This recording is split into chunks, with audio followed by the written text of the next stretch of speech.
Hello viewer, কেমন আছেন সবাই? আশা করি সবাই ভালো আছেন। এখন আমি আপনাদের সাথে শেয়ার করব কিভাবে আপনি গুগল ম্যাপ অফলাইনে ব্যবহার করবেন। সো আপনাদেরকে সম্পূর্ণ ভিডিওটি দেখার জন্য আমন্ত্রণ জানাচ্ছি। চলুন তাহলে দেখে আসি কিভাবে আপনি আপনার গুগল ম্যাপস অফলাইন ডাউনলোড করবেন। সো সেই কাজটি করার জন্য প্রথমত আমি আমার গুগল ম্যাপস অ্যাপ্লিকেশনটি ওপেন করছি। ওপেন করার পর আমরা দেখতে পারবো যে এরকম একটি স্ক্রিন। একদম উপরে আমি পেয়ে যাব আমার যে প্রোফাইল আইকনটি, তাতে আমি ক্লিক করব। ক্লিক করার পর এখানে আমি দেখতে পারবো যে অফলাইন ম্যাপস। সো তাতে আমি ক্লিক করব। ক্লিক করার পর আমি দেখতে পারবো যে এরকম একটি স্ক্রিন, এবং এখানে অলরেডি আমি অনেক কিছু অফলাইন ম্যাপে ডাউনলোড করে রেখেছি। আমি এখন আপনাকে দেখাবো যে কীভাবে আপনি আপনার গুগল ম্যাপসে অফলাইন ম্যাপ ডাউনলোড করবেন। সেই ক্ষেত্রে আমি ক্লিক করতে হবে সিলেক্ট ইউর ওন ম্যাপ, এবং তারপরে এরকম একটি স্ক্রিন দেখাবে, এবং এখান থেকে আপনি চাইলে জুম এক্সাম্পল আমি চাচ্ছি যে সম্পূর্ণ এরিয়াটিকে সিলেক্ট করার জন্য। সো আমি সম্পূর্ণ এরিয়াকে সিলেক্ট করছি, এবং দেখেছি যে download may take up to 60 MB for your free space. So এটা দেখাচ্ছে টোটাল 140 MB নিবে এই সিলেক্টেড এরিয়াতে। সো আমি জাস্ট ক্লিক করবো ডাউনলোড, এবং অটোমেটিকলি এই ম্যাপটি ডাউনলোড হয়ে যাবে। এবং ইভেন আমি চাইলে এই ম্যাপটি একটি নাম দিতে পারবো। একদম উপর যে পেন আইকনটি, তাতে ক্লিক করে আমি দিতে পারি ফর এক্সাম্পল ম্যাপ রিয়াদ। আমি দিয়ে দিলাম ম্যাপ রিয়াদ, অ্যান্ড আমি সেভে ক্লিক করবো। সো অটোমেটিকলি আমার মোবাইল এই গুগল ম্যাপটি অটোমেটিকলি ডাউনলোড হবে, এবং এটা একটু সময় নিচ্ছে ডাউনলোড হতে।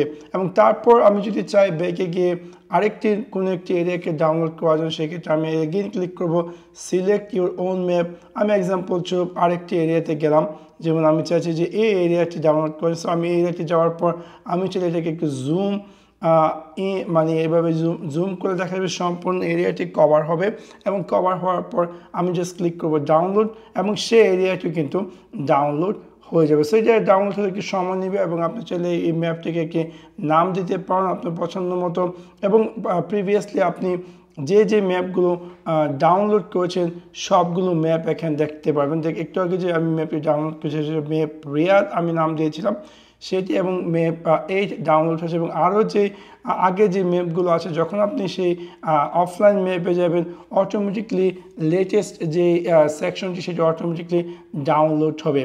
তার ফলে কী হবে, আপনার যখন আপনি সেই পার্টিকুলার এরিয়াগুলোতে আপনি যাবেন, অটোমেটিকলি আপনার ইভেন আপনার মোবাইলে যদি ইন্টারনেট নাও থাকে, আপনি চাইলে সেই পার্টিকুলার এরিয়াটি সার্চ করতে পারবেন, বা রোড রেকগনাইজ করে যেখানে ইচ্ছে সেখানে যেতে পারবেন নেভিগেশনের মাধ্যমে।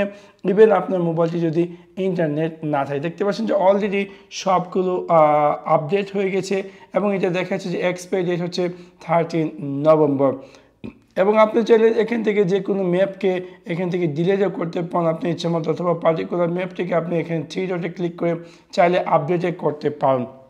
সো এবার খুব সহজে আপনি চাইলে আপনার গুগল ম্যাপে অফলাইন ম্যাপ ডাউনলোড করে ইন্টারনেট ছাড়া এনিওয়্যার আপনি যে সিলেক্টেড এরিয়াটি ঘুরতে পারবেন, নেভিগেশনে দিয়ে যেতে পারবেন, বা যেখানে যে সেখানে যেতে পারবেন গুগল ম্যাপ ও ইন্টারনেট ছাড়া।